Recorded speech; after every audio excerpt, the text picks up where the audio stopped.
So hello everyone, आज का हमारा वीडियो है इंटर सेकेंड ईयर का सिविक्स का powers and functions of president of India. So अब जानते हैं ये है हमारी current president. Describe the powers and functions of president of India. ये आंसर 10 मार्क्स के लिए हमेशा एग्जाम्स में आता है। So in this video we will learn about powers and functions of president of India.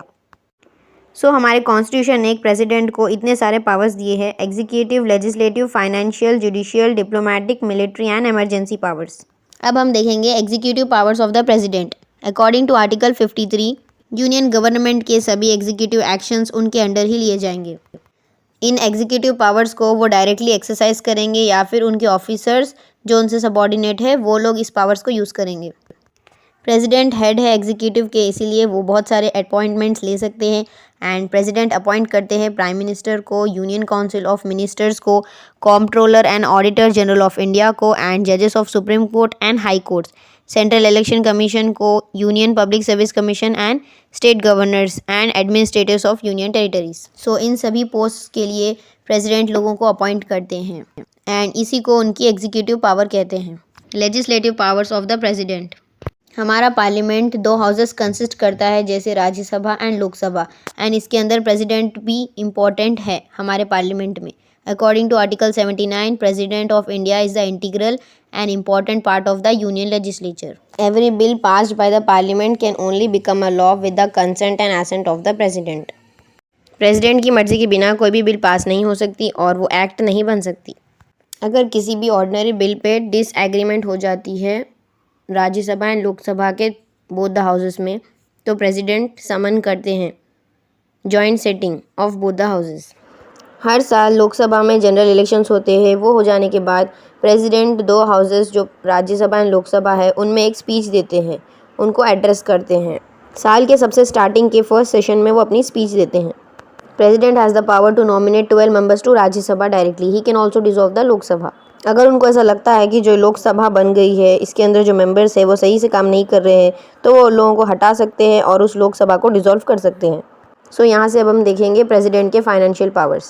India का हर साल का एनुअल बजट होता है गवर्नमेंट का, जो प्रेसिडेंट की ड्यूटी होती है कि वो उस एनुअल बजट को पार्लियामेंट के हाउसेस के सामने प्रेजेंट करे, और वो ऐसा करने के बाद ही हर फाइनेंशियल ईयर को स्टार्ट करते हैं। कंट्री का एनुअल बजट मतलब 12 मंथ्स में हुए सारे इनकम्स एंड एक्सपेंसेस उसमें दिए जाते हैं।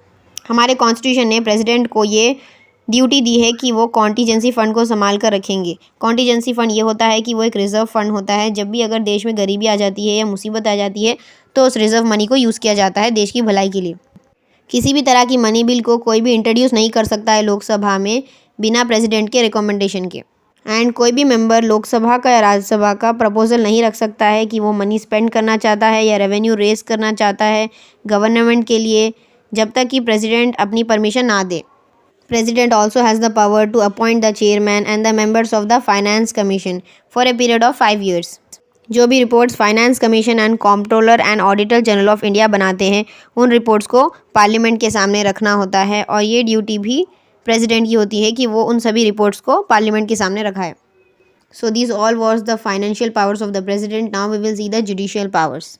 According to article 72 of the Indian constitution, president के पास ये पावर होती है वो किसी भी इंसान को पार्डन दे सकते हैं। पार्डन यानी अगर कोई क्रिमिनल है जिसको 10 years की सज़ा हुई है, लेकिन प्रेसिडेंट के पास ये पावर होता है कि वो उसकी पनिशमेंट को ख़त्म कर दे सकते हैं, उसको माफ़ कर दे सकते हैं, और उसको 1 भी साल की जेल नहीं हो सकती है अगर प्रेसिडेंट ऐसा चाहे तो। He can also respite, reprieve और remission of the punishment. For example, अगर एक इंसान की सज़ा 10 साल तक हुई है तो प्रेसिडेंट के पास ये पावर होता है कि वो उस पर्सन की सज़ा को कम कर सकते हैं, रेड्यूस कर सकते हैं। वो 5 years तक कर सकते हैं या 2 years तक कर सकते हैं, उनकी मर्ज़ी पर डिपेंड होता है। अगर प्रेसिडेंट को कोई भी प्रॉब्लम होती है, किसी भी मैटर उनको समझ में नहीं आता है कॉन्स्टिट्यूशन का, तो वो सुप्रीम कोर्ट के पास डायरेक्टली जा सकते हैं एडवाइस लेने के लिए। सो अब हम देखेंगे military powers of the president. President is the supreme commander of all defence forces. President के पास ये पावर होता है कि वो army, navy and air forces के चीफ को अपॉइंट कर सकते हैं। प्रेसिडेंट वॉर भी डिक्लेयर कर सकते हैं और पीस भी डिक्लेयर कर सकते हैं, लेकिन उनको पार्लियामेंट की अप्रूवल मिलनी चाहिए। So now we will see the diplomatic powers of the president. A president of India represents the nation in the international forums, decisions and affairs. International forum means कोई भी तरह का डिसीजन लेना अपने देश के लिए दूसरे कंट्रीज़ के साथ मिलकर, जैसे कि कोई एनवायरनमेंट का डिसीजन हो या इकोनॉमिक ग्रोथ को हमारे देश की बढ़ाने के लिए कुछ दूसरे कंट्रीज से मदद लेना, या फिर उनके साथ कोऑपरेशन करना हो किसी भी चीज़ के लिए, या फिर अगर उनके साथ ट्रेड करना हो तब भी प्रेसिडेंट को डिसीजंस लेने होते हैं, या फिर अगर हमारे कंट्री के लिए इन्वेस्टमेंट करना हो तो दूसरे देशों से पैसे का कुछ डिसीजन लेना, ये सब डिसीजंस प्रेसिडेंट को लेने होते हैं। All international treaties and agreements are negotiated and concluded in the name of the president. President बहुत सारे इंटरनेशनल ट्रीटीज़ या फिर जो अग्रीमेंट्स बनाए जाते हैं दो देशों के बीच, उनको साइन करते हैं, उनके ऊपर डिस्कशंस करते हैं, या फिर अगर उनको वो ट्रीटीज़ गलत लगती है तो उन ट्रीटीज़ को हटाने के बारे में भी डिस्कशंस करते हैं। ये सभी वो अपनी कंट्री के लिए करते हैं और कंट्री के बिहाफ पर प्रेसिडेंट करते हैं। प्रेसिडेंट के पास ये पावर होता है कि वो डिप्लोमेटिक एनवॉयस को अपॉइंट करते हैं और फॉरेन कंट्रीज़ में सेंड करते हैं और दूसरे कंट्रीज से high ambassadors and high commissioners को रिसीव करते हैं। यहाँ पर आप देख सकते हैं ये जो पर्सन्स खड़े हैं ये लोग हैं डिप्लोमेट्स एंड एम्बेसडर्स। ये लोग IFS होते हैं, यानी कि इंडियन फॉरेन सर्विस के होते हैं। इनको ये ड्यूटी दी जाती है दूसरे कंट्रीज़ को जाकर वहाँ पर इंटरनेशनल अफेयर्स में थोड़ी हेल्प करें, और ऐसे ही डिप्लोमेट्स को प्रेसिडेंट हमारी कंट्री में बुलाते हैं फॉरेन कंट्रीज़ से, ताकि वो हमारे इंटरनेशनल अफेयर्स में हेल्प करें। सो नाउ अब हम देखेंगे other powers of the president. President of India appoint several other chairman and members of the statutory commissions like national human rights commission, right to information commission, central vigilance commission, Lokpal and national green tribunal. ये सब commissions हमारे India के लिए बहुत important है और इन सभी के मेंबर्स और चेयरमैन को हमारे प्रेसिडेंट ही अपॉइंट करते हैं।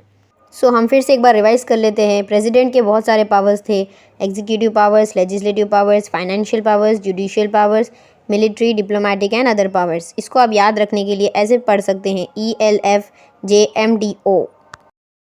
So in our today's video we has covered all the powers of our president. In the next video we will cover his emergency powers.